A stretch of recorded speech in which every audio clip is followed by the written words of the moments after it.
So welcome back everyone. I hope I have added most of you. If you want to see how many people are there uh, who are working with us, quite many. Okay. Yeah. Okay. If some of you are left, I hope you will forgive me because suddenly there was too much of traffic on this. So can you see this slide? Can all of you see the slide? Yes? No? Yes, ma'am. Okay. So let's see. There's another option here. Now I can do this also, presenter view. Okay. Can you see this presenter view? Can you see this? Yes, This is preparing a presentation. If I want to prepare a presentation in this, I do this and I start recording, and I can pause this. I can reset this. So on slide 1, if I want to add some audio, if I want to add some video, I can do all of that here. Okay. Some confusion. Not a confusion, actually. The this particular thing kind of disturbs me a lot. I am unable to go to the window because of the notification of Cisco. Okay. All right. So you can do that as well. What I wanted to do was I wanted to start again. Just to revise, if I want to see all these requests I received on my email, I'm sure you can see this. So I want to go to Google Slides. I open the tab. I have already logged in. If I haven't logged in, please log into your Google. Once you have logged into your Google, you'll see these 9 dots here. Go to these 9 dots. Find out what is it that you want to open. Do you want to open your email? Do you want to open your drive? What is it that you want to open? I want to open Google Slides. So you'll have to kind of swipe up and down to find out slides. I click on slides. I open slides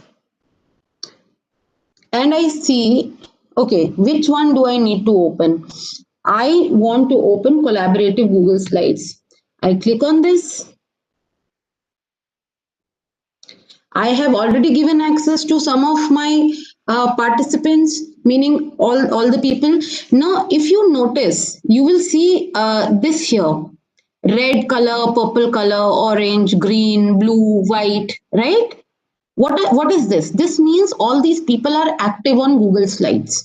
Okay. So in case you're sharing this with your students, yes, you will need Gmail IDs. So what you can see is these people are active. And now how I can see what each of them is doing. I am the owner, and I think you can also see as participants. If you look at this last edit was made 5 minutes ago, you can open version history here. Sometimes what happens is we don't know who did what. Okay, version history shows who did what. So it is saying that this green dot is Deepti Chawla, purple dot is Tejender Kadyan, orange dot is Gulista.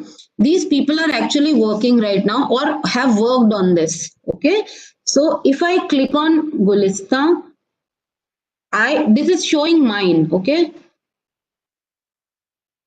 I can make sure that if someone has changed the version, I can change it. If I click on this, restore this version, it will restore this version for me. I ask it to restore, so jo maine kiya tha, it will come back, okay, where I started it from. So I started it from a blank slide. This is to show you how, if you are the owner or you are the teacher, how you can gain control. So because I own this presentation, so someone else also went away suddenly. So because I own this presentation, I could restore it to the original setting. Now someone else is typing. So if I request you to start working on this, I would be talking, you would be editing and doing everything. Now, please just get familiar with the structure of how we can do this. Now, we have to teach students how to do some collaborative work. We expect them to not just write, but also make presentations or to be able to talk about things, right? So, over here is file. It's similar to Word, new, open, import slides. You can also import slides if there is something that you want to import. If I want to import a slide and I want to import it from here, okay, so I just select, I want to import, I have imported, so everything that was there comes in here.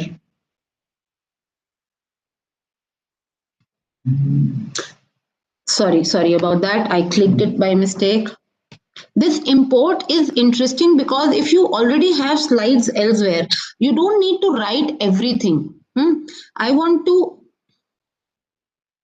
okay, select.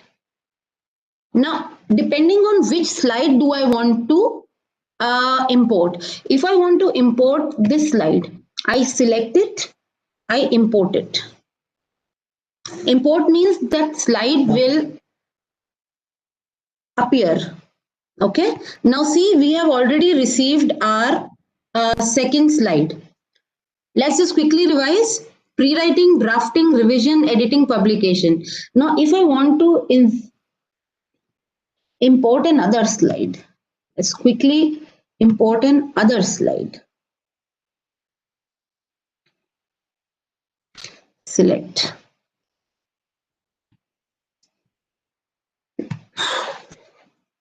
Okay, so I have imported an other slide. Now, what is this?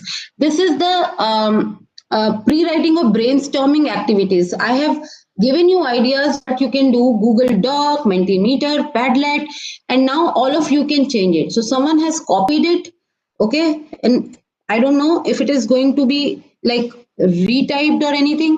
All of you can work on this slide together. Some of you, maybe you can also divide. Okay, you will prepare the second slide, which will, okay, now someone is increasing the size of the text. So brilliant, you're getting a hang of how to manage Google Slides. You can have more than 10 people, 12 people working on a topic. So if you want students to practice essay writing, but you want them to create a storyboard. Now, if you want to help students create a storyboard through a presentation, how will you do that? Now, when you are creating a Google slide, you also get the format. There is edit, there is view, what kind of slide you want. You can do all of that.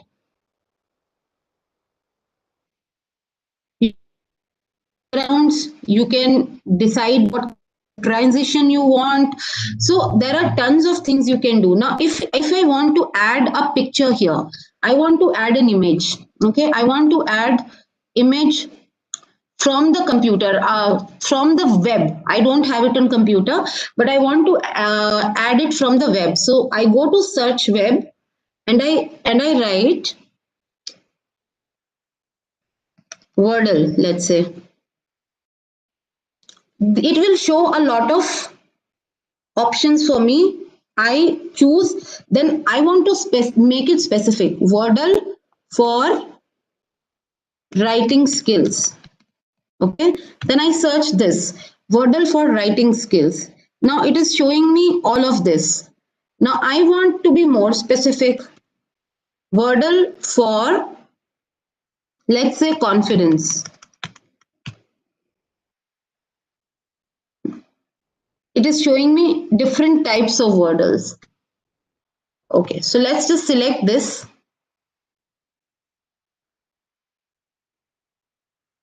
And then insert.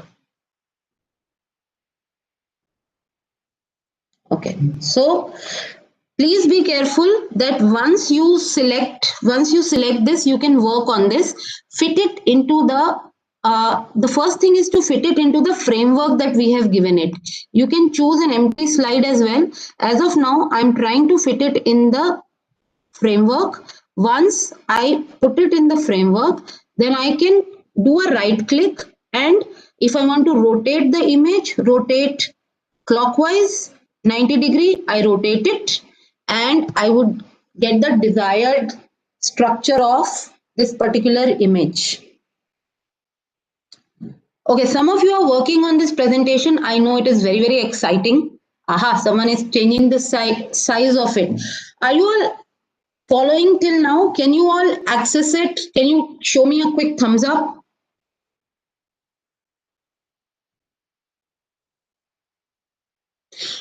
Can someone quickly add a slide and write how you are feeling?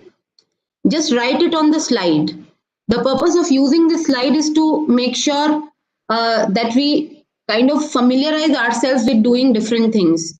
I also want someone to insert a new slide and from the net, from the internet, upload an image of a thumbs up smiley.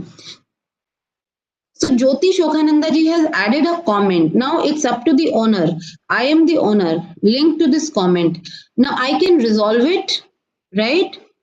Options.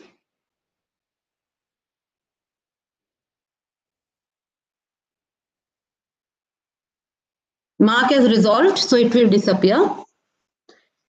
Okay, someone is, Can we have a slightly bigger image? For that, it's also important.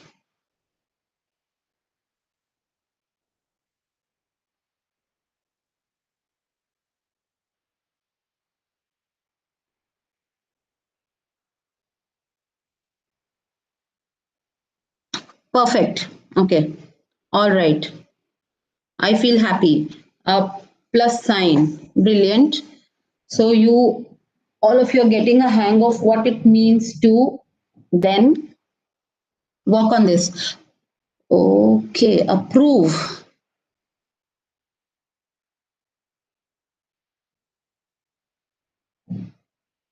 Please do not annotate. I am giving you the rights. I think I haven't given someone rights. Let me just close this. Okay.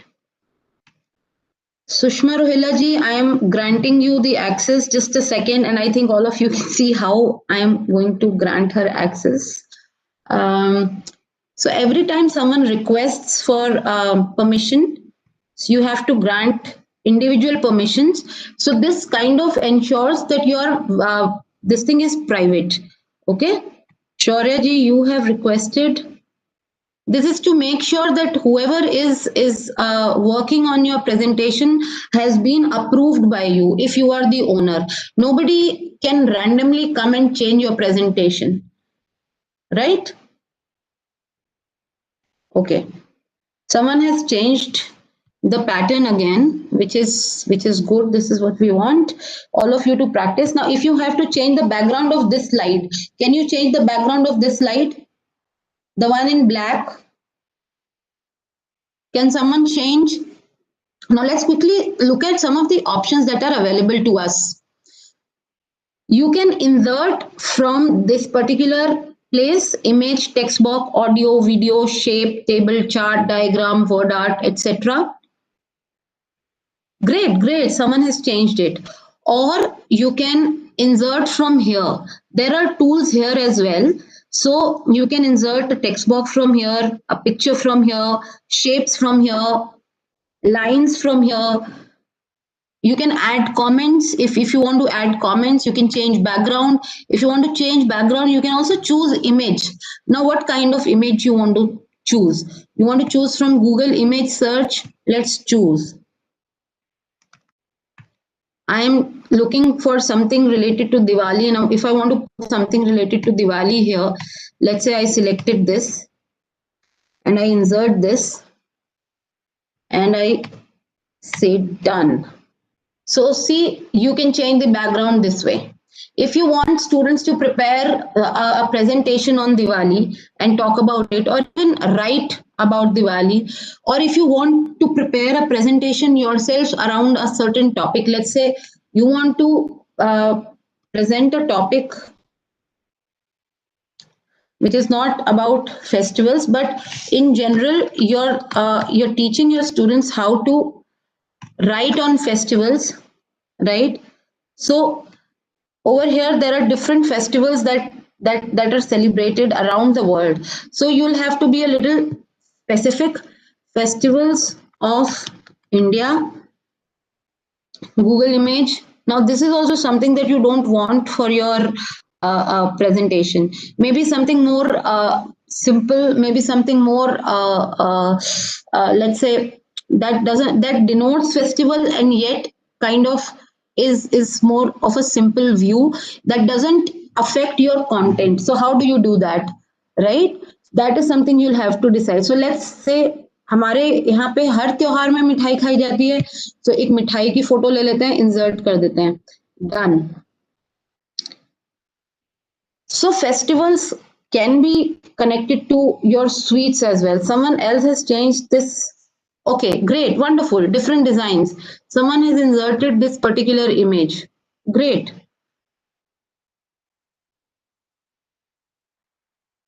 I don't know, I feel like I've seen this image. I think I used this image in my previous presentation, almost similar. Someone has added colors, great. But you also have to make sure that you change the background. The picture should not be on your text. You have to protect your text. Okay, someone has tried to do something here as well. Now, similarly, you can change layouts from here. There are different layouts available to a slide. So, for example, now this is something important. I would like you, all of you, to just look at this. It depends on the kind of content you want to include on the slide. So, a layout helps you to organize it. Now, this is a title slide, okay? So, this helps you put a title and a subtitle. The next is section header. Mostly we use this kind of a structure, title and body. So a title and body helps you add a title. So for example, title could be brainstorming strategies, like I discussed. And then you have to add text, random, mind maps, Wordle, okay, whatever. But if we do not want this, okay, we want something else, right? We want to add a image. Now for an image, for effectively adding an image, what we need to do is we need to choose an appropriate layout. So if you want to add two images with a title, we choose this particular layout. Okay.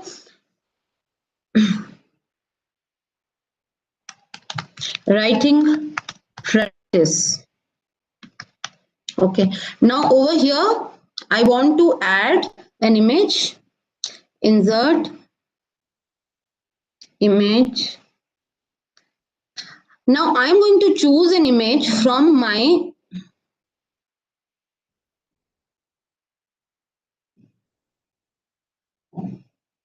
photos. I already have it in my photos. So I'm going to go to my photos. It will show me, okay.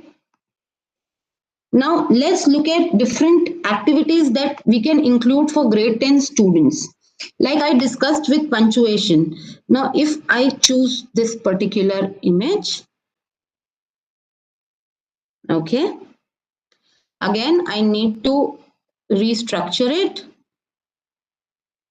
place it here, then rotate it. Now I want to rotate it counterclockwise. I rotate it counterclockwise and then I fit it here. This is what I want to do, right? Okay, over here, or if I don't want this, we can always change, the layout.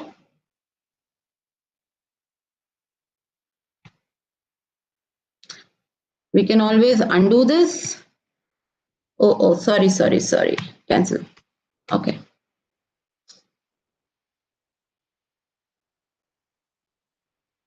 Format options.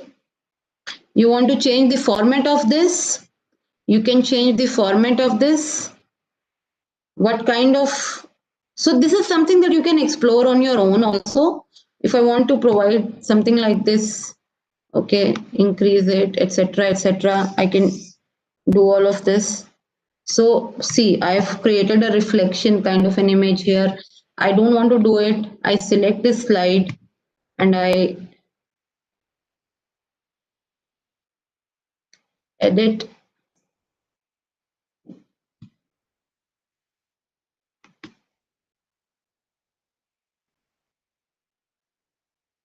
Delete this slide. If I don't want that slide, I can always delete this slide.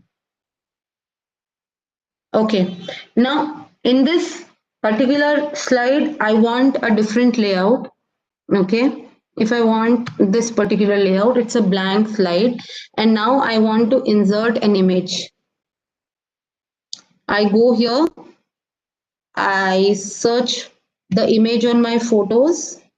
Now, this is a writing practice that we can give to our students. I'm also showing you how you can include content that you can use for your classroom. Now, you may want to not include any instructions, just include a picture. Now, I have included this picture. Now, what I want my students to do, there are 1, 2, 3, 4, 5, 6 mistakes in this. Can you tell me the 6 mistakes? I am giving you 1 minute to do this. Identify the 6 mistakes that are here in this picture. Please, everyone, focus, stop editing the presentation. You can do that later on as well.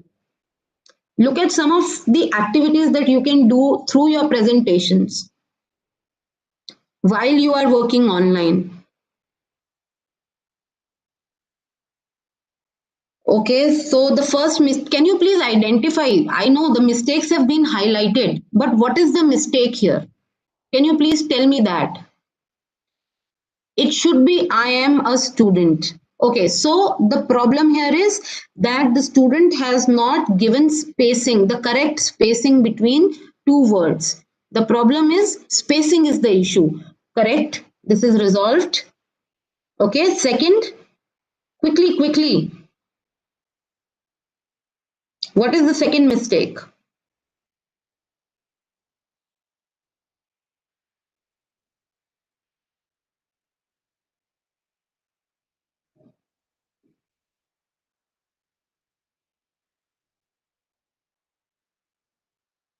You can unmute yourself. It has to be interactive. That is the fun of having a session like this. Please unmute yourself. Can I request one of you to unmute yourselves? What is the second mistake?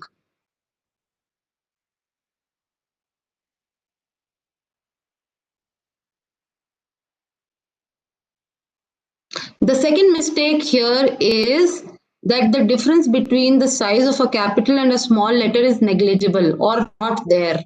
This is a big mistake that many of our students make. The size of the alphabets, the capital and the small letters, it's not there. Quickly identify the third mistake.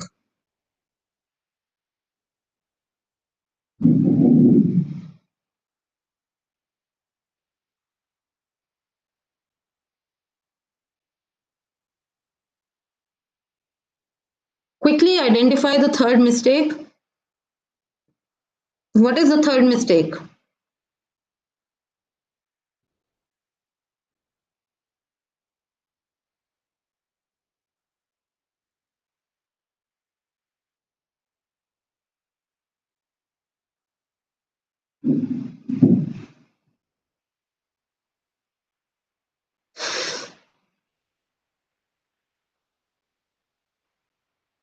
You can actually use your Google slide chat box as well. Over here, if you look at these number of people involved in making this, over here is the chat symbol. Click on it. Click on this. You will get chat, or you need not look at comment history. This is the normal chat box on most of the meeting apps, but on Google Slides this is the chat option. If you're working on Google Slides and you don't want to go back and forth into your platform of your meeting platform, you can chat here as well.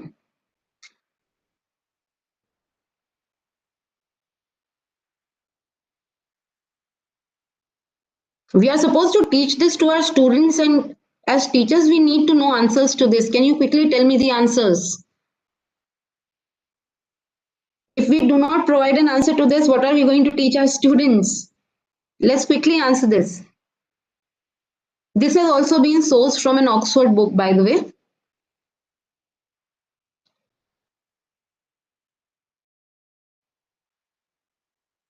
I would like to say that any of the participants can unmute themselves and just check what exactly is the mistake to make this particular session very much interactive. Easy peasy and fun. Great. Now, answering this question is also going to be easy peasy and fun. Let's make writing easy peasy for our students. Okay, so I'll just tell you the third one. The characters have not been formed properly. And if you look at the fourth problem, the fourth problem is in alignment. Now, many of our students also have a problem with alignment. There was no need to indent here, but the student has given an indentation which was not required. Now, the mistake number 5 is that the student has suddenly shifted the writing style from writing straight. Suddenly, he or she is writing in a slant way. This is also not a very good writing activity. Now, these are certain common mistakes that all of us do, right? So, telling students each of these mistakes individually is not possible. The best option for us is, so when your students are attempting a worksheet and they're giving you writing, a brilliant idea would be to prepare a Google slide for that. And while you're taking a session, project, when you're giving feedback, project that clicked image of what they have written without their names. You don't need to tell whose work is that, but give them a common understanding of what the mistakes are. So you correct one sheet, based on that you provide feedback to all the others. So this can be done very easily. I also understand that there is a lot of pressure from the authorities to correct each and every notebook. So for that, I would strongly recommend that you make, like, if you're taking a session, you can record the session. There are a lot of other things that you can do. So once you have started doing it, uh-oh, okay. So once you start doing that,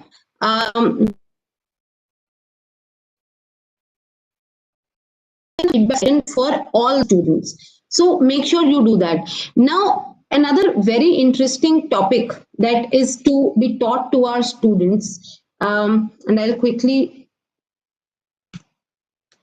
help you again, show you how you can insert from here and how you can give them different activities. Now, I'm inserting, not including, I'm inserting a picture here. Our new structure or the new pattern in grade 10th is full of these data based questions, visual input based questions, right? And our students are supposed to transcode that information. Now, when we want our students to transcode information, we also need to help them understand what transcoding is. We need to provide them with activities where they can learn how to transcode it. Now, to learn how to transcode, it is important to provide them a structure. You can easily find such images and you can put them in Google Slides, take an entire class basis. Now, for example, now I have these questions. Look at the data about Toronto and Moscow. Say if the sentences are true or false. Okay. So this light color is for Moscow, and the dark for Toronto. The first sentence is Toronto is wetter than Moscow in the winter. On x-axis, we have all the months. On y-axis, we have amount of average rainfall in millimeters. Volunteers, I want you to do this activity now. Please do the first 6 sentences. There were more, but do these first 6 sentences. Which statements are true and which are false?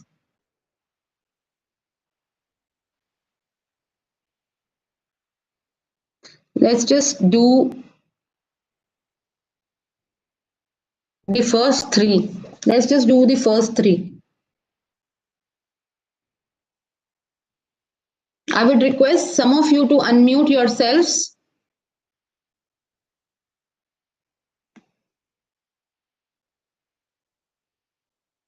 Can you please unmute yourself? The first is Toronto. Okay, so you say Toronto is wetter than Moscow in the winter. Yes, because in the months from, let us say, October to February, the Hmm. rainfall is higher, average rainfall received in Toronto. Perfect. Great. Wonderful. So, similarly, now in this particular exercise, what are students supposed to do? They are learning to interpret data. This is a writing based exercise because it's both reading and writing. It's very difficult to separate the two skills because when you are writing, you're constantly reading, and when you are reading, you're constantly writing. That is there. However, uh, just a second. Okay.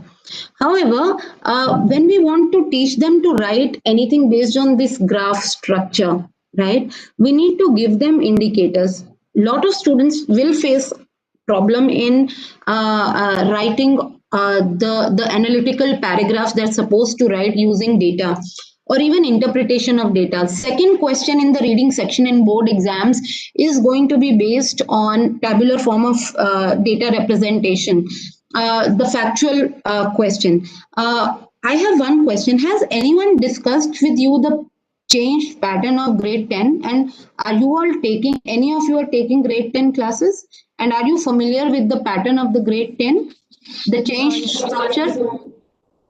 we have discussed amongst our colleagues about the changed pattern.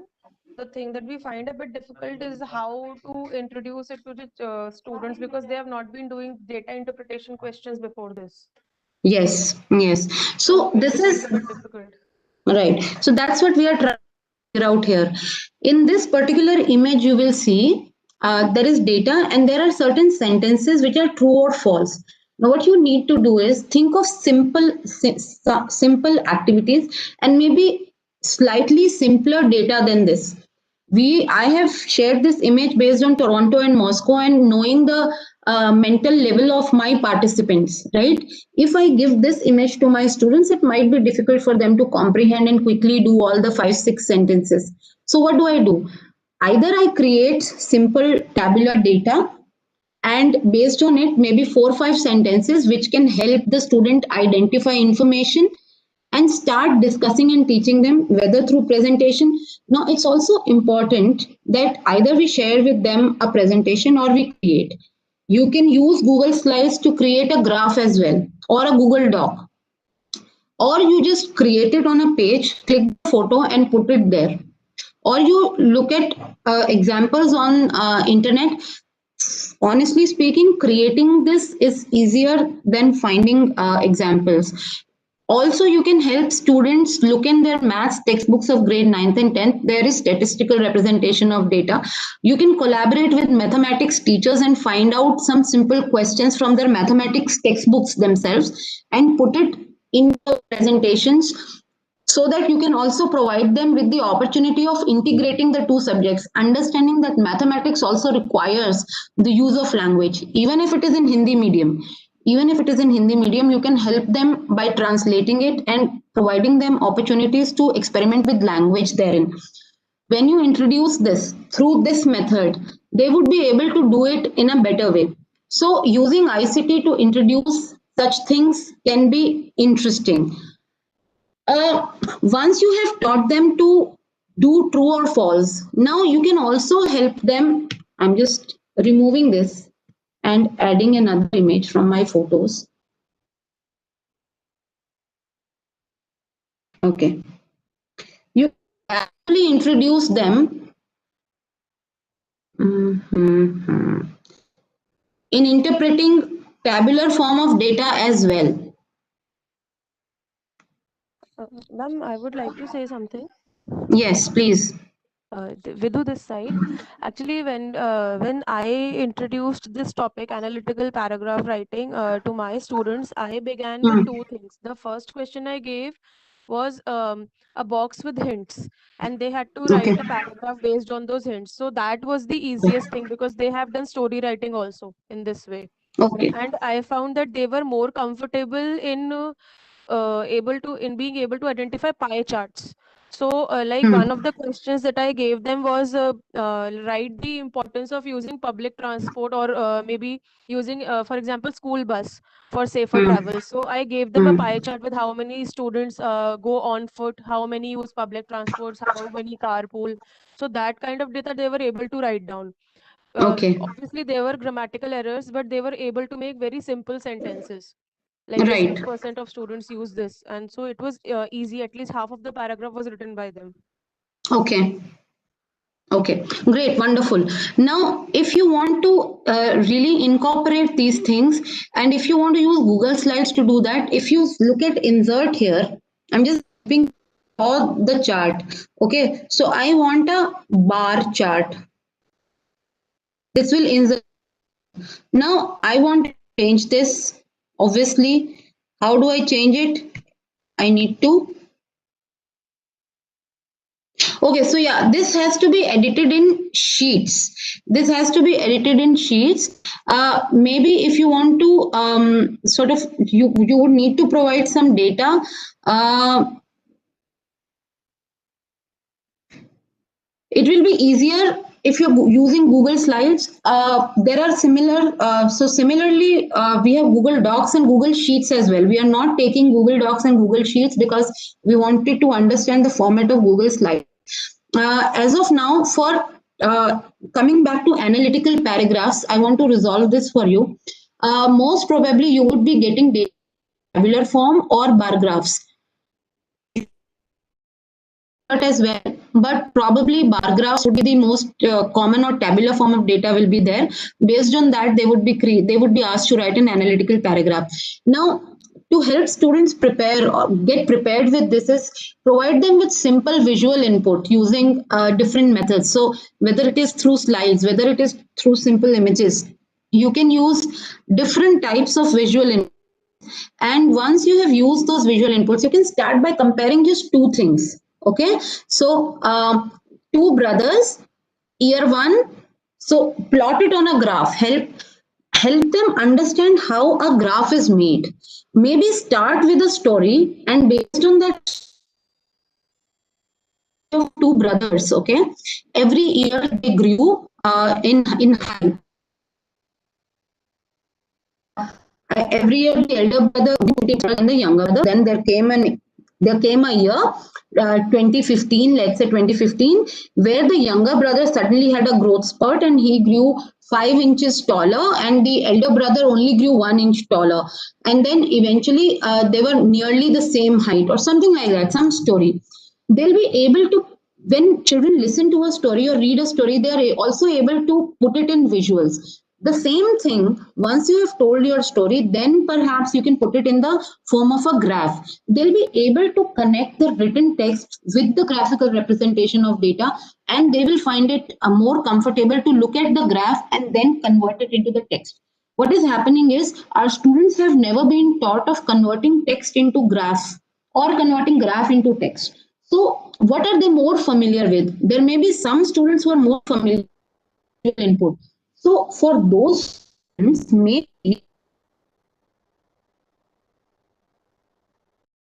less of a visual input than what usually you get in the exams, and then move on to the text. And otherwise, you can start and then move on to the graph, and then from graph back to the text. So then provide different graphs, simpler graphs. Also, if your students become comfortable, getting those 5 marks is going to be the most simple thing of the entire paper. If they get familiarized with analytical paragraphs and how to interpret data, take the help of the mathematics textbooks. Trust me, it's going to help you and your students a lot, and even the mathematics teachers, because students find it difficult to interpret statistical data. Okay, so we do not have much time left. We have another 2-3 minutes.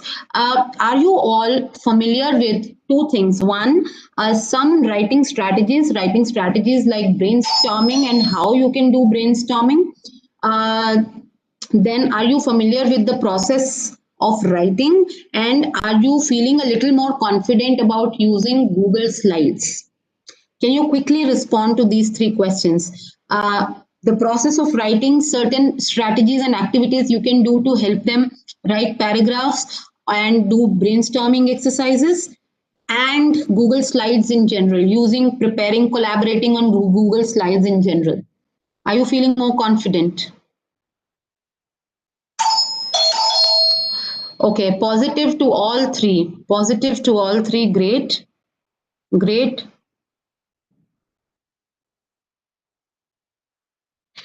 Okay. Ekta ji has responded, certainly. I'm stopping the sharing bit. Okay, so we're back here.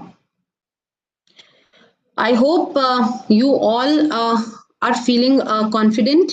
Okay, okay. So a lot of yeses here. Thank you all for participating. Try it. If you still have any doubts or if you want to explore it, you can collaborate with each other. Now that you know how to use Google Slides, we can actually practice writing on Google Slide or creating Google Slides on Google Slides.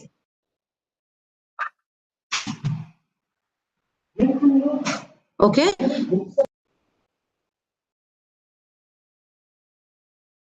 So, right. Okay. Then it is very, very important to also understand that we also need to help our students prepare Google Slides. So maybe you can experiment with that if you feel your students will be comfortable in Google Slides. Okay. Any last questions, doubts? I hope I was able to clear some of your doubts regarding analytical paragraphs as well, and how you can provide input using Google Slides or otherwise. You can use Padlet for that. Padlet will be a great device, and I already know that you worked some bit on Padlet. So Padlet can be a great device to do that. So if you still have any doubts left, you can collaborate on Google Slides to understand Google Slides, or you can get in touch with me on Telegram. I will be available. This presentation was a working presentation. As I told you, it was created specifically to merge the two sections, writing as well as ICT, how you can use ICT using ICT part, and of course writing strategies was for the writing strategies section. Okay, so I hope I was able to provide you with inputs that you will be able to use in your classroom. Thank you so much. I'll let you have your break now because your next session will start soon. So thank you all. Over to you, Neha ji. Thank you so much, Deepti ma'am. It was indeed a very nice and interactive session. So we'll be heading towards a 20 minutes break. And after that, we'll be dealing with the dealing with the topic RPWT Act 2016, which will be taken up by Ms. Atuba Said. So let's go back and enjoy our lunch time or break time. And we'll meet again at around 11:35. Thank you so much, everyone.